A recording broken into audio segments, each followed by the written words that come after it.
কি ওয়ুতঈমুনা আত-তাআম, এই সৎ লোকেরা, সৎকর্মশীল যারা জান্নাতের নিয়ামত ভোগ করবে, তারা খাবার দিয়ে থাকে, খেতে দেয়।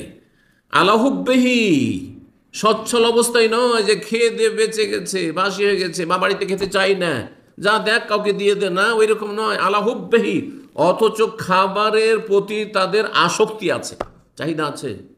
আরে এই পানিটা আমার প্রয়োজন, এই একটাই পানি আছে, আমার প্রয়োজন, আমার পিপাসা লেগেছে, তারপরও কারো পানি প্রয়োজন, ভাই ঠিক আছে নেন, আপনি নেন, আপনি খান। আলা হুব্বিহি, এটা আমার প্রয়োজন আছে, এই নয় যে আমার যথেষ্ট আছে সেজন্য কি করব এত ধন সম্পদ, সেই জন্য না। আলা হুব্বিহি, এটি হচ্ছে এই তাফসীর।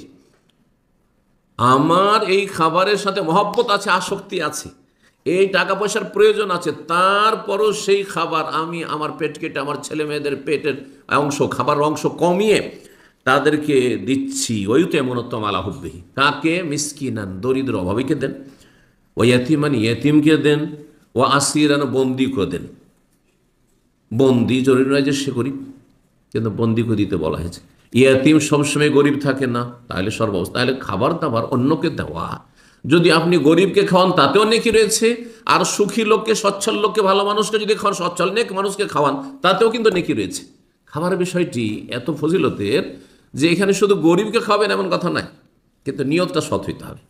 অসৎ লোককে খাওয়াবেন না, পাপীকে খাওয়াবেন না, পাপ করছে আপনার চোখের সামনে, হ্যাঁ হারাম খাচ্ছে, জানছেন যে না হারাম খাচ্ছে, হারাম জীবন যাপন করছে, এক ওয়াক্ত সালাত আদায় করেন না, সিগারেট এখনই আপনার বাড়ি দাওয়াত খাবার সিগারেট ধরিয়ে দিবে, মদ খাবে, মদের আসর চলছে, তাদের দাওয়াত খাওয়াবেন হারাম, এদেরকে দাওয়াত খাওয়ানো, এদেরকে দাওয়াত খাওয়ানো হারাম। জি, অসৎ লোকের নয়, সৎ লোককে, কমপক্ষে নামাজি লোক, সচ্ছলকে খাওয়ার নাকি আছে, আত্মীয়দের হোক ও অনাত্মীয় হোক। আর অসচ্ছলকে, অভাবীকে যদি খাওয়ান, ইয়াতিম গরিব এতিমকে খাওয়ান, তো আরও বেশি নাকি। এতিমের পয়সা থাক, তোমার পয়সা, আমি আমার পয়সা দিয়ে তোমাকে মানুষ করে দিচ্ছি, তোমার পয়সা তোমার বাবা রেখে গেছে, ওইটা দিয়ে তুমি পরে কাজ লাগবে তোমার, আরো ভালো। কয় নম্বর হক বললাম?